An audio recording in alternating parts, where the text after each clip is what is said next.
فرمائیے جی، کیا ہو گیا آپ کی ٹانگ کو؟ کہاں؟ کب؟ اچھا، وہ کار کا ایکسیڈنٹ تھا؟ جی نہیں، موٹر سائیکل سے۔ آپ موٹر سائیکل چلاتے ہیں؟ جی۔ اچھا، فرمائیے۔ میرا تعلق ہندوستان سے ہے، میں بامبے کا رہنے والا ہوں۔ جی۔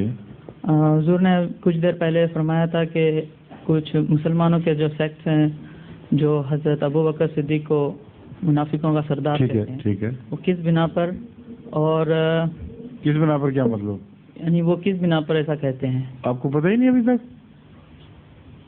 یہ عجیب بات ہے، ساری دنیا جانتی ہے۔ شیعہ جو نہیں مانتے وہ یہ کہتے ہیں کہ حضرت علی کا پہلا حق تھا خلیفہ بننے کا، اور وہی اول ہے خلیفہ، اور خلافت حضرت علی سے شروع ہوتی ہے۔ جو پہلے تینوں خلیفہ تھے وہ سارے منافقین کے سردار تھے۔ حضور کیا سورۃ النبا کا جو ہے یا لیتنی کنت تراب کا اس سے کوئی تعلق ہے؟ نہیں، کوئی تعلق بھی نہیں، کیونکہ تفسیر صغیر میں ایکسپلینیشن میں لکھا ہے کہ ابوبکر صدیق مرنے سے پہلے اپنے آپ کو یہی کہتے تھے، کیا کہ اگر میں مٹی ہوتا تو جیسا کہ بتایا گیا ہے۔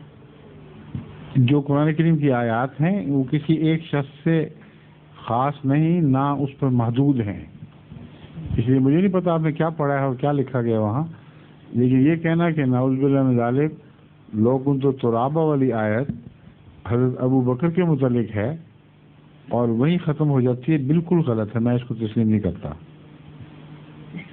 انسانی فطرت کی بات ہے کہ جب اس کا وقت آتا ہے پکڑ کا یا موت کا تو یہ بے اختیار جملہ اس کے منہ سے نکلتا ہے جب وہ حقیقت سے آگاہ ہو جاتا ہے، لو کنت ترابا۔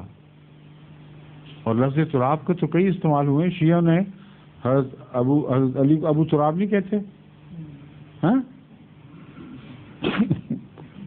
تراب والا وہ خود بھی حضرت علی رضی اللہ تعالیٰ عنہ منکر سے مزاج تھے، تو اس کی وجہ سے ابو تراب کہلاتے ہیں۔ یہ بھی انکسار کا ایک اظہار ہے، مگر وہاں اس موقع پر جو فکر ہے وہ زیادہ خطرناک ہے۔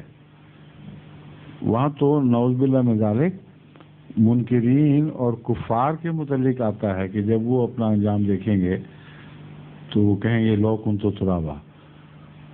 اس کو اگر عام کیا جائے اور منکسر مزاج بزرگوں پر لگا دیا جائے تو اللہ بہتر جانتا ہے اس کی کیا حکمت ہے، میں نے نہیں پڑھا جو آپ نے کہیں پڑھا ہے،